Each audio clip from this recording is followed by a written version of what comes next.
ને કહેવાય નહીં, કહેવાય નહીં, કાચો પાડો છે. સમજી ગયા? સર્વતા નિરપેક્ષ ની વાત થઈ. સર્વતા નિરપેક્ષ.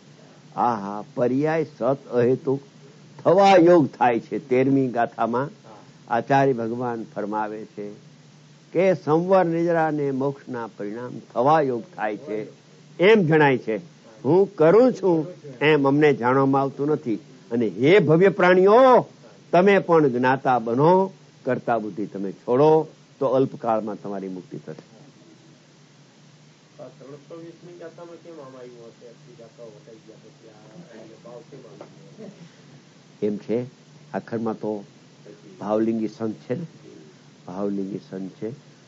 સ્વભાવમાં ડૂબકી મારતા મારતા એને કોઈ એવો અપૂર્વ ભાવ આવી ગયો ને આ એની ટીકાની રચના કરી. આના ગૂઢ ભાવ તો અમરચંદ્ર આચાર્ય કયા જ છે પેલા કળશમાં. મોક્ષ અધિકારની પહેલી જ ગાથામાં અને મોક્ષ અધિકારની પણ સર્વશુદ્ધ જ્ઞાન અધિકારની પહેલી જ ગાથામાં કહ્યું છે કે બંધ અને મોક્ષની રચનાથી ભગવાન આત્મા દૂર છે. એને કહી દીધું છે, કહેવાય ગયું છે. સમજી ગયા? પણ વધારે ખોયલું આને, બહુ ખુલાવટ, અતિ ખુલાવટ. સમજી ગયા? આ જયારે ગાથાની માગણી કરી 67ની સાલમાં, એટલે 15 વર્ષ થયા, રાજકોટમાં માગણી કરી, ત્યારે ગુરુદેવે કહ્યું કે ગાથા તો સારી છે પણ એનો અનુવાદ નથી, સામે કોઈ પુસ્તક નથી, પાના નથી, કેવી રીતે આ લેવી? ત્યારે રતિભાઈ કહ્યા કે હમણાં હું સોનગઢ મોકલું છું માણસ, અને એનો અનુવાદ પંડિતજી પાસે કરાવી અને કાલે આવી જશે. તો એ જ ટાઈમે સવારે અમે 9:30 વાત કરી. ગુરુદેવે હા પાડી. ગુરુદેવને હા પાડી એટલી જ વાર હતી, માણસ મોકલો. માણસ મોકલી અહીંથી કોલ કર્યો રાજકોટથી મગલનાથ સુંદરજી ઉપર કે તમે પંડિતજીને કહો કે આ અનુવાદ તૈયાર રાખે, માણસ રવાના થઈ ગયો છે. વાં માણસ પહોંચ્યો છું અને વળતા બસમાં રવાના થઈ ગયો. રાત્રે અહીંયા આવ્યો 7-8 વાગે 9 વાગે. રાત્રે પ્રેસમાં આપી દીધું. એની ગોઠવણ પેલીથી હતી. સવારના 5 વાગે ગુરુદેવ જ્યાં ઠલાઈ જતા હતા ત્યાં પાના હાથમાં આપ્યા. અરે આ અનુવાદ થઈ ગયો અને છપાઈ ગયું ક્યારે? કે થઈ ગયું. તો કે આજે જ લેશું. કેમ કે સામે પાના હોય ને તો લઈ શકાય. જીવનની રુચિ કેટલી સમજવા મળે, રુચિ કેટલી તૈયારી આ ગાથા. આ ગાથા કોઈનો હીરો છે. કેટલા આ શેરીના કાંકરા ને પથ્થર હાથમાં આવે તો ધનવાન કહેવાય? કહેવાય? ન કહેવાય, ન કહેવાય, ન કહેવાય. નાના નાના હીરા કદાચ લાખ તમારી પાસે આવે તો એક હીરા જેટલી કિંમત નહીં. એક કોઈનો હીરો બસ છે. સમજી ગયા? આ કોઈનો હીરો છે. જીવનમાં સાંભળવાનો યોગ મળવો બહુ દુર્લભ છે. એવી અપૂર્વ ગાથા છે. સમજી ગયા? મને 2 પ્રકારના ભાવ લઈને હું આવ્યો. એક 320 ગાથા તમને કેવી છે, અને બીજી અદ્વિતીય ચક્ષુ. આ પૂરું થશે પછી ઓલું આપણે લઈ લેશું, અને એ આપણે ઘેરે જ લેવાનું છે, ક્યાંય બહાર.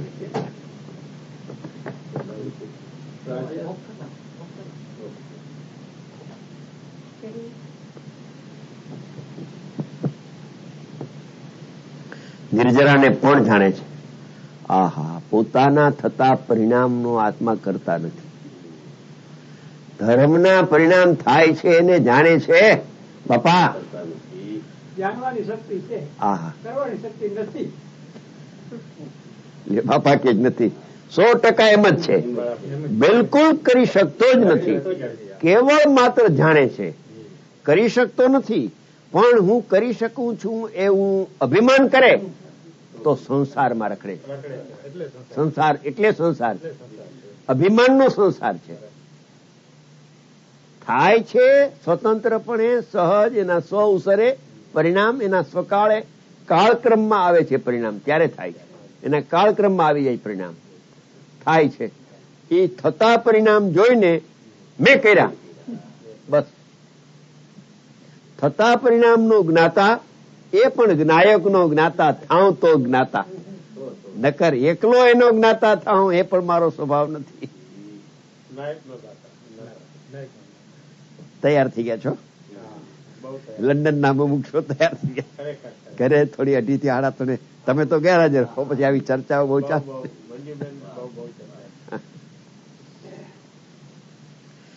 આગળ સર્વ વિશુદ્ધ પારણામિક પરમભાવ ગ્રાહક શુદ્ધ ઉપાદાનભૂત શુદ્ધ દ્રવ્યાર્થિક નયે જીવ કર્તૃત્વ ભોક્તૃત્વથી 1 તથા બંધમોક્ષના કારણ 2 ને એના પરિણામથી શૂન્ય છે એમ સમુદાય પાતનિકામાં કહેવામાં આવ્યું હતું. પૂર્વે આ વાત કહેવાઈ ગઈ છે. ટૂંકાણમાં ફરીથી વિશેષ કહેવામાં આવે છે. હવે કઈ નયથી આત્મા અકારક ને અવેદક છે. નય જોવું જોઈએ. પરિણામ ને જોતા તો ક્રિયાના કારકો દેખાય છે, તો કર્તાપણાની ભ્રાંતિ થાય છે. પણ એ પરિણામ ઉપરથી લક્ષ છોડીને જે જ્ઞાન પરિણામને જાણે તે વ્યવહાર નહીં, અશુદ્ધ દ્રવ્યાર્થિક નહીં, પણ જે પરિણામ દ્રવ્ય સામાન્યને જાણે, શુદ્ધ આત્માને જાણે, તેનું નામ નિશ્ચય નહીં અથવા તેનું નામ શુદ્ધ દ્રવ્યાર્થિક નહીં. દ્રવ્ય સ્વભાવને જ માત્ર જાણને એવા જ્ઞાનના અંશને પરમાત્મા શુદ્ધ દ્રવ્યાર્થિક નહીં કહે છે. અને એનો જે વિષય છે, એનો જે વિષય દ્રવ્ય સામાન્ય, એના વિશેષણો સર્વ વિશુદ્ધ, સર્વ પ્રકારે વિશુદ્ધ છે. એમાં અશુદ્ધતા બિલકુલ આત્મામાં નથી. પારણામિક ભાવ એનો સ્વભાવ છે.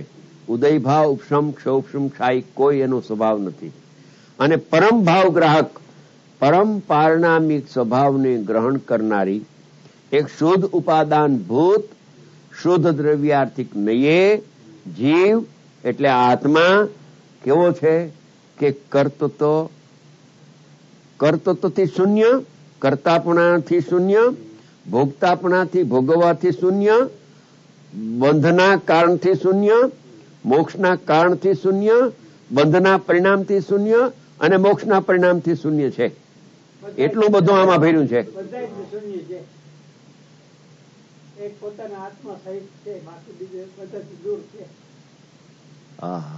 એકલો ત્રિકાળી સામાન્ય સ્વભાવ જયારે આવો દ્રષ્ટિમાં આવે ત્યારે એ પરિણામનું કરતો તો છૂટી જાય. અભિમાન છૂટે, વિતરાગતા પ્રગટ થાય. આત્માનો જેવો સ્વભાવ છે એવો સ્વભાવ જયારે દ્રષ્ટિમાં આવે, નિર્વિકલ્પ અનુભવ થાય, પછી એ પોતાના થતા પરિણામને માત્ર જાણે છે પણ કરતો નથી. હવે કર્તૃત્વથી શૂન્ય છે. બંધનું જે કારણ રાગ દ્વેષ મોહના પરિણામ, એના કરતાપણાથી શૂન્ય. મોક્ષનું કારણ મોક્ષનો માર્ગ, સમ્યક દર્શન જ્ઞાન ચારિત્રના પરિણામ અથવા સંવર નિજરાના પરિણામ મોક્ષનું કારણ છે. એ મોક્ષના કારણથી પણ ભગવાન આત્મા શૂન્ય છે. તેથી તે આત્મા તે પરિણામનો પણ કરતા નથી. બંધનો અનુભવ દુઃખરૂપ, એ દુઃખના ભોગતાપણાથી આત્મા શૂન્ય છે. મોક્ષ એના કારણ સંવર્જરાના પરિણામ અલ્પ આનંદ, એનો ભોગતા પણ આત્મા નથી, એનાથી પણ શૂન્ય છે.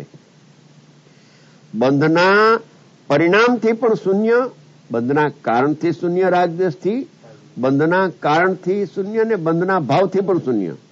મોક્ષનું કારણ મોક્ષ માર્ગ, એનાથી પણ રહિત અને મોક્ષથી પણ રહિત એ શૂન્ય છે. એવો ભગવાન આત્મા ઉપાધિ છે. આ શુદ્ધાત્માનું અવલંબન લેતા આત્માને ધર્મની શરૂઆત થાય છે. ધર્મ કરતો નથી, ધર્મની શરૂઆત થાય છે. ધર્મ થાય છે અને જાણે છે. સહજ. પછી 4 ગાથા દ્વારા જીવનું અકર્તૃત્વ ગુણના વ્યાખ્યાની મુખ્યતાથી સામાન્ય વિવરણ કરવામાં આવ્યું. એ પૂર્વનો બધો ઇતિહાસ લખે છે. ત્યાર પછી 4 ગાથા દ્વારા શુદ્ધને પણ જે પ્રકૃતિ સાથે બંધ થાય છે તે અજ્ઞાનનું માધ્યમ છે, એમ અજ્ઞાનનું સામર્થ્ય કહેવા રૂપે વિશેષ વિવરણ કરવામાં આવ્યું. પૂર્વે કહેવાઈ ગયું છે. ત્યાર પછી 4 ગાથા દ્વારા જીવનું અભોક્તત્વ ગુણના વ્યાખ્યાની મુખ્યતાથી વ્યાખ્યાન કરવામાં આવ્યું. ત્યાર પછી 2 ગાથા કહેવામાં આવી જેના દ્વારા પૂર્વે 12 ગાથામાં નિશ્ચયથી કર્તૃત્વ ભોક્તૃત્વ અભાવરૂપ તથા બંધમોક્ષના કારણને પરિણામના અભાવરૂપ જે વ્યાખ્યાન કરવામાં આવ્યું હતું તેનો જ ઉપસંહાર કરવામાં આવ્યું. આ રીતે સમયસારની શોધ આત્મ અનુભૂતિ લક્ષણ તાત્પર્ય વૃત્તિ, આ ટીકાનું નામ. ટીકામાં શું છે કે શોધ આત્માનો અનુભવ થાય એવું જ આમાં લક્ષણ રહેલું છે.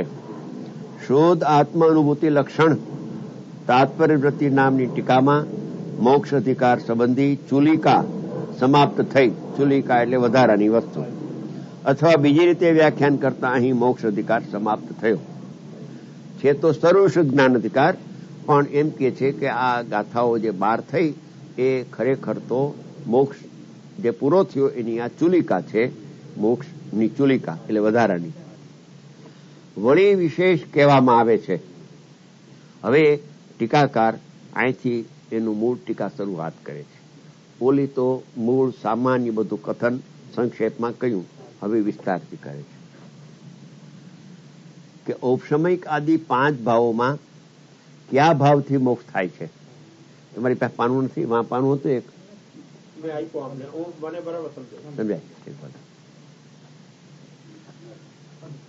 રાખો, તમે રાખો ને, તમે ઠીક વાંચો છો. થોડા શબ્દો સામા આવશે ને તો તમને ભવિષ્યમાં પાછો રજૂ કરાવું. ઔપસમયિક આદિ 5 ભાવોમાં આત્માના 5 ભાવો છે. એમાં ઔપસમિક, સૌપસમિક, શાયિક, ઉપસમ અને પારણામિક એવા 5 ભાવોમાં કયા ભાવથી મોક્ષ થાય છે? આ જે મોક્ષ તો જીવનો થાય છે, મોક્ષ છે તે કાર્ય છે. એ કાર્યનું કારણ શું છે? 5 ભાવોમાં કયો ભાવ મોક્ષનું કારણ થાય છે અને કયો ભાવ મોક્ષનું કારણ થતું નથી? મોક્ષ તો અવશ્ય જીવનો થાય જ છે, કેમ કે સંસાર કાયમ રહેતો નથી. કાયમ જીવ બંધાયેલો રહેતો નથી. 10 વર્ષની જેલ હોય કે 20 વર્ષની, પાછું છૂટી જાય છે. એમ આ જે સંસાર છે એ થોડા ટાઈમ માટે છે.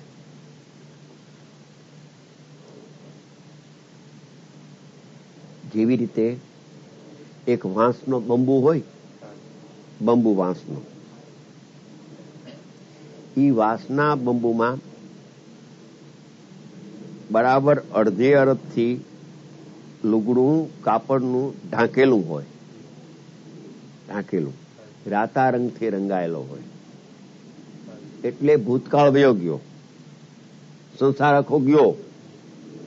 હવે થોડો રાતો રંગ હજી દેખાય છે ઉપર, અને આમ પછી નજર કરે તો સફેદ સફેદ દેખાય છે. અડધો બંબુ ઢંકાયેલો છે, એ રાતા રંગથી ભરેલો હતો. એ સંસાર તો ચાલ્યો ગયો, વ્યય થઈ ગયો. હવે આજે મનુષ્ય પર્યાયમાં ઉભો છે. હવે આજે બંબુને જુએ છે, આગળ નજર કરે છે તો થોડા જેટલા ભવો છે એટલા ભવો દેખાય છે, રાતાપણું.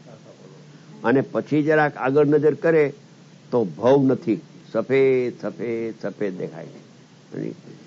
એમ જીવનો જે સ્વભાવ છે એ બંધાવાનો નથી, પણ મુકાવાનો છે. આટલું શ્રદ્ધામાં આવી જાય, આટલું શ્રદ્ધામાં આવી જાય કે દુઃખી થવું એ મારો સ્વભાવ નથી, પણ સુખી થવું એ મારો સ્વભાવ છે. સંસારમાં કાયમ રહું એવો મારો પર્યાય સ્વભાવ નથી.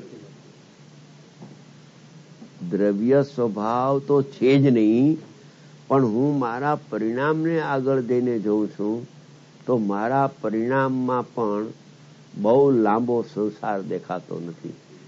કેમ કે પર્યાયમાં પણ અનાદિ અનંત સંસાર રહીએ એવો પર્યાયનો સ્વભાવ નથી. પર્યાયનો સ્વભાવ સાદી શાન છે, અનાદિ શાન છે. અનાદિથી સંસાર ચાલ્યો આવે છે, પણ એ સંસારનો અંત આવી જાય. બીજા અનંત જીવો મોક્ષમાં પધાર્યા, એની જાતને નાતનો હું છું. મને પણ ભૂતકાળ ગયો એ તો સંસાર વીતી ગયો, પણ હું આગળ જાઉં તો મારી પર્યાયમાં પણ સંસાર અનંતકાળ રહે એવો પર્યાયનો સ્વભાવ નથી. દ્રવ્યનો સ્વભાવમાં તો સંસાર છે જ નહીં, પણ પર્યાયને તપાસું તો પર્યાયમાં પણ અનંતકાળ સંસારનું દુઃખ રહે એવો પર્યાયનો સ્વભાવ નથી. થોડો ટાઈમ સંસાર રહે પણ પછી આગળ જતા તો એ સંસારનો અભાવ થઈ જશે, એવો મારી પર્યાયનો સ્વભાવ છે.